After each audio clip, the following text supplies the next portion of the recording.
Voilà, on fait le job. Ouais, alors. Ah, c'est en direct.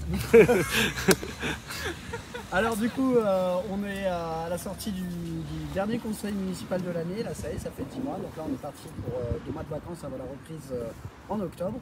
Donc là, déjà, on est assez content parce que pour une fois, on a fini assez tôt. Il fait encore jour. Donc ça, c'est plutôt pratique. Bon, si je devais résumer ce conseil municipal, c'est que quand même. Bon, il y a eu des trucs intéressants, mais dans l'ensemble, on s'est quand même pris beaucoup de remontrances. Et c'est assez hallucinant de voir comment Pierre Urmic a une dent contre l'opposition, quoi. À quel point il ne supporte pas la critique, que ce soit la nôtre ou celle de la droite. Mais enfin, vraiment, je ne sais pas comment il va faire pour tenir 5 ans de plus avec une attitude comme celle-là.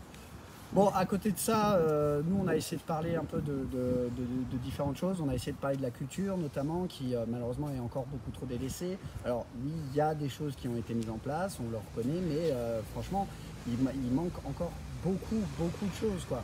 Donc oui, ils essayent de faire avec les professionnels, donc ça c'est très bien. Mais maintenant, il va falloir passer à l'étape suivante parce que franchement, pour le moment, on ne voit pas les effets, quoi.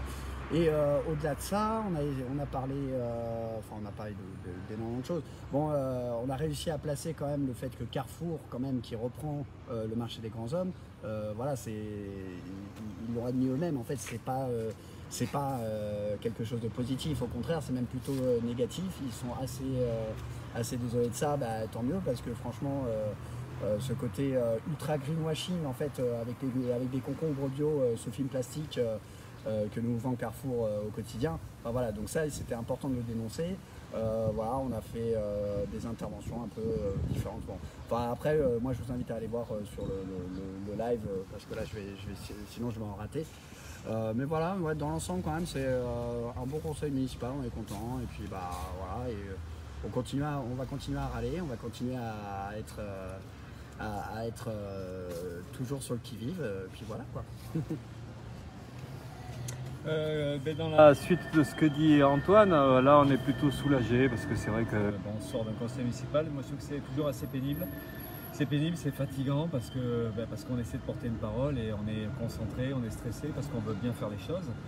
Et les conditions sont pas grandioses, puisque ce que disait Antoine, c'est qu'en fait on n'est pas dans des relations d'écoute, on n'est pas dans des relations de discussion démocratique. Il y a une majorité qui met ses délibes, il y a des débats parce qu'ils sont obligés qu'à un moment donné ou à un autre il y ait des discussions, mais en fait rien n'est amendé ou amendable, rien n'avance, on est l'un contre l'autre ou les uns contre les autres, donc c'est assez frustrant quand même. Mais on fait le boulot, on défend nos idées, c'est ce qu'on dit depuis le début en fait. Hein. Il y a l'aspect faire entendre les colères ou faire entendre des mobilisations. Dès qu'on peut, on parle d'une lutte, on essaie de faire justement exprimer cette solidarité-là.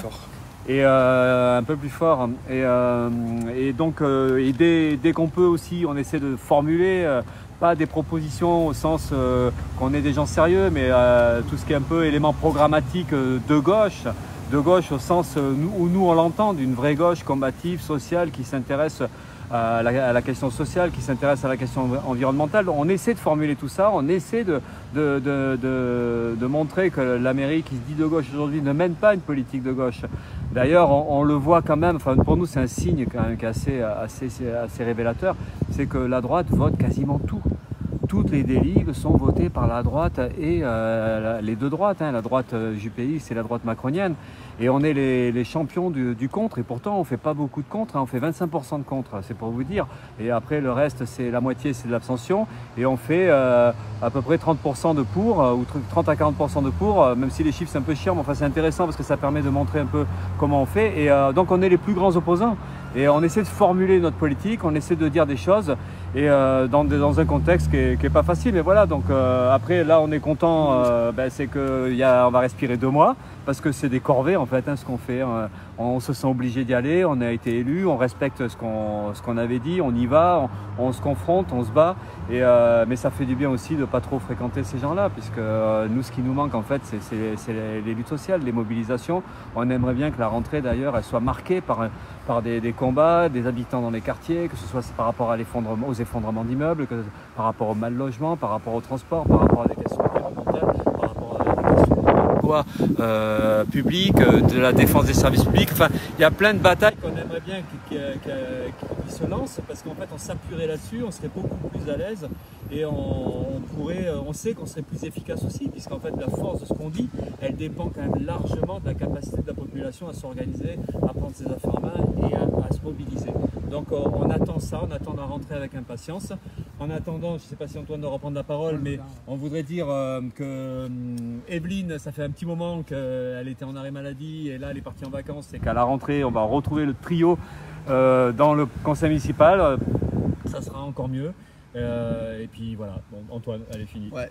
Bah, juste pour terminer, oui, effectivement, big up à Evelyne, parce que bah ouais, il va. Ouais. Bon, allez, ça va, on est en roue libre, c'est la fin. On est Oh, allez frère. Non mais ouais. C'est n'importe quoi. Non, moi je voulais placer quand même un mot parce qu'il y a un truc qu'on nous a beaucoup reproché pendant ce conseil municipal, c'est notamment le problème des hors-sujets. Alors les hors-sujets, ils viennent pas de nulle part. Hein.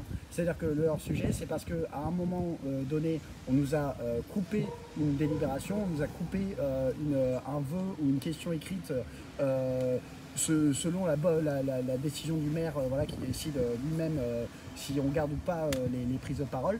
Bah, du coup, nous, on les fait passer sur d'autres délibérations, on le fait passer sur d'autres moments. Et oui, après bah, du coup, des fois, ils nous grondent. Et alors, on se retrouve même dans un moment hallucinant où, effectivement, on se fait gronder comme si Pierre Hermic était à maître d'école. Je ne sais pas trop ce qui s'est passé à ce moment-là. Mais enfin, bon, dans l'ensemble, ouais, bon, assez content quand même que ce soit fini, là, ce conseil, et assez content que... Voilà, on va pouvoir reprendre à la rentrée et avec grosse mobilisation. Donc là, ça va faire bien. Moi, je voulais juste dire un petit truc par rapport à ce que disait Philippe, par rapport au fait qu'on attend la rentrée sociale. Il faut aussi quand même qu'on salue toutes les luttes qui ont été menées durant cette année. C'est-à-dire que si on a pu intervenir, dégrouper, poser des questions, c'est parce qu'il y avait quand même des luttes qui étaient en jeu et en cours à Bordeaux. Donc on voudrait remercier et surtout encourager tous les militants qui se sont mobilisés cette année sur toutes les luttes qui ont pu traverser cette ville. On a l'impression qu'il ne se passe jamais rien à Bordeaux. Si on fait le bilan, en fait, il y a toujours eu des actions de terrain, il y a eu des manifestations. Donc merci à tous ces militants de se préoccuper du sort de nos concitoyens et ça nous donne, nous, du grain à moudre, même si effectivement la majorité ne l'entend pas, même si à les écouter, on a l'impression qu'ils sont dans la rue avec nous en train de faire la révolution. Bon, mais en fait, on sait qu'ils ne sont pas là. Et en tout cas, comme disait Philippe, on fait le taf et ce taf-là, il ne peut se faire que parce que vous existez. Donc merci à tous les camarades militants qui tiennent le pavé. Et bonnes vacances, reposez-vous un petit peu.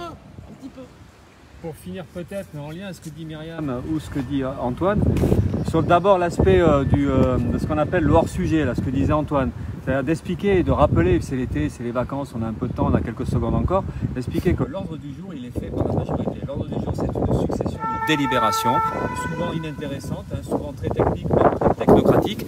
Et en fait, nous, ce qu'on constate, c'est le décalage complet avec l'actualité sociale, avec les problèmes qui sont vécus par la plupart de la population, et notamment les quartiers populaires. Donc nous, notre problème, c'est comment on met dans l'ordre du jour, comment on met dans la discussion des choses qui n'y sont pas, qui sont rendues invisibles, plus ou moins volontairement. Et donc c'est toute la bataille qu'on mène. Et c'est pour ça qu'on nous traite de gens qui faisons du hors-sujet, puisqu'on essaie de ramener à chaque fois la question sociale, la question de la souffrance sociale dans les discussions. Et notamment, et on va finir là-dessus, c'est la question des expulsions. Ce n'est pas du tout abordé, comme des tas de choses d'ailleurs. Et nous, on a lu un extrait d'un courrier du collectif qui gère l'éclaircie, le squat à Gradignan, et qui dénonce les expulsions prochaines. On ne sait pas, ça va venir d'un jour à l'autre. Et on n'a pas parlé de Cabaco, mais Cabaco est aussi un squat qui est menacé de la même manière. Et donc voilà, c'est nous, si nous on ne fait pas ça, si nous on ne dit pas, regardez, il y a des gens qui se battent, il y a des gens d'un milieu associatif qui aident, qui soulagent les personnes qui sont en fragilité extrême, si on ne parle pas de ça, personne n'en parle. Mais ça, c'est pas si simple que ça à faire. Et il nous faut de l'énergie, il nous faut passer à travers les mailles du filet. Et quand on le fait, on est content. On est content parce qu'en fait, on a l'impression qu'on est au service d'eux et que c'est ça qui compte, c'est de relayer cette parole-là, c'est de relayer ces gens qui se battent, de leur rendre hommage finalement d'une certaine manière. Et donc c'est ça qui nous fait plaisir, c'est ça qui nous rassure. Et à la fin, on se dit, au moins on aura fait ça, on aura servi à ça. Voilà, donc ceci dit, bel été. Merci à tous et toutes. Bonnes vacances. Ouais. Et rendez-vous dans la rue, hein, parce que là, ce qu'a annoncé Macron. Ouais. D'ailleurs, mercredi demain, 14h, place de la Bourse pour la manif, il y en a marre de Macron. Il y avait des questions là-dessus, évidemment on a parlé du pass sanitaire. Au revoir.